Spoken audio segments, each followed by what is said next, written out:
wabarakatuh. Nama saya Diva Rahmadiana, NIM 179, kelas 2B.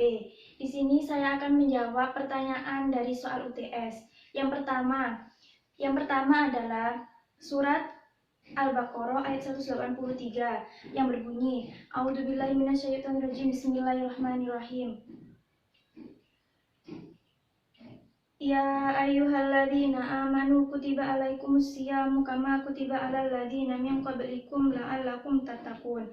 Yang artinya, wahai orang-orang yang beriman, diwajibkan atas kamu berpuasa sebagaimana diwajibkan atas orang sebelum kamu agar kamu bertakwa.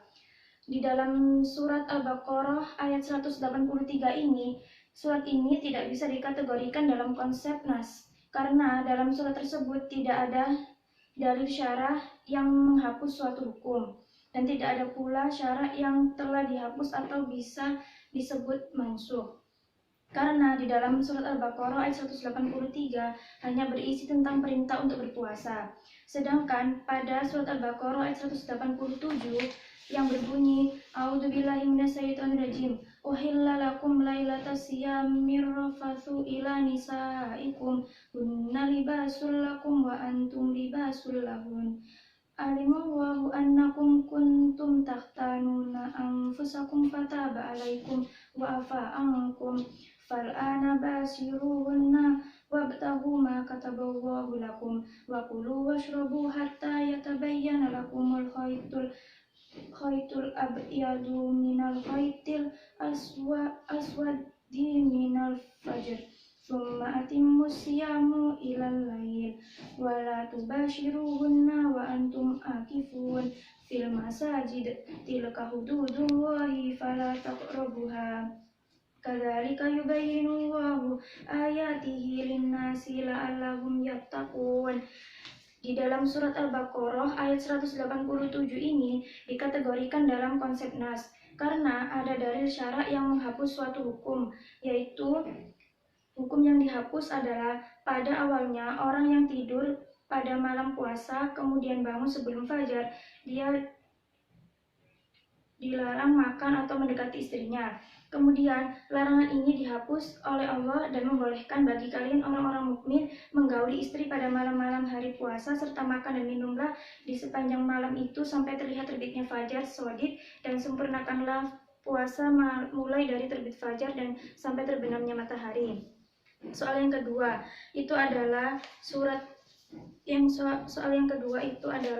Yasin ayat 1 sampai 4 yang berbunyi, A'udzubillahi minasyaitonirrajim, Yasin wal Qur'anil Hakim, innaka laminal mursalin ala syiratim mustaqim.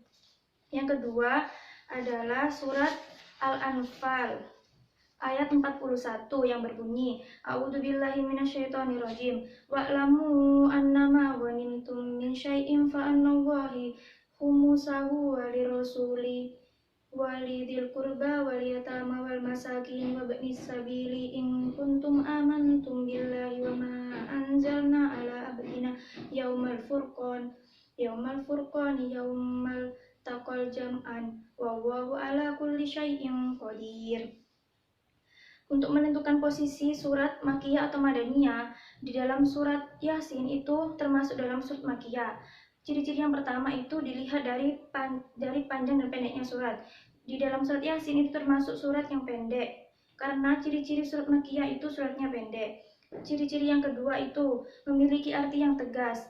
Di dalam contoh surat Yasin itu ayat kedua yang memiliki arti, demi Al-Quran yang penuh hikmah. Itu merupakan contoh arti yang tegas.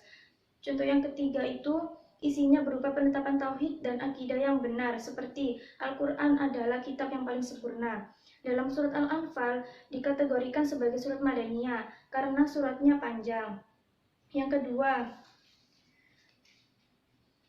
kedua itu menggunakan kalimat yang lunak atau tidak tegas. Contohnya pada surat Al-Anfal ayat 41 yang memiliki arti, dan ketahuilah sesungguhnya segala yang kamu peroleh sebagai rampasan perang, maka seperlima untuk Allah, Rasul, kerabat Rasul, anak yatim, orang miskin, dan ibnu sabil. Di dalam kalimat tersebut sudah jelas bahwa kalimatnya itu lunak dan tidak tegas. Yang ketiga, berisikan tentang muamalah dan ibadah, contohnya pembagian harta rampasan perang. Di dalam soal yang ketiga itu surat Al-Fatihah dan surat Al-Baqarah. Surat Al-Fatihah berbunyi Ihdinas siratal mustaqim siratal ladzina an'amta 'alaihim ghairil maghdubi 'alaihim waladdallin. Surat Al-Baqarah ayat 1 dan 2 yang berbunyi Alif Lam Mim Dzalikal kitabu la raiba fihi hudal lil muttaqin. Di dalam ayat tersebut menggunakan bentuk munasabah antar surat karena memiliki hubungan kandungan secara umum dengan surat berikutnya. Pada surat Al-Fatihah ayat 6 dijelaskan tentang tunjukkanlah kami jalan yang lurus, dan ayat 7 menjelaskan tentang jalan yang lurus dimaksud dalam ayat 6 adalah jalan orang-orang yang telah engkau beri nikmat, bukan jalan yang dimurkai dan bukan pula jalan yang sesat. Kemudian pada surat Al-Baqarah ayat 1 dan 2 di situ menjelaskan bahwa Al-Quran adalah petunjuk bagi orang-orang yang bertakwa. Maka ada hubungan di antara keduanya. Surat ini ada makna yang saling berkaitan untuk menjelaskan surat Al-Fatihah dan surat Al-Baqarah. Demikian yang dapat saya sampaikan. Sekian, mohon maaf. Assalamualaikum warahmatullahi wabarakatuh.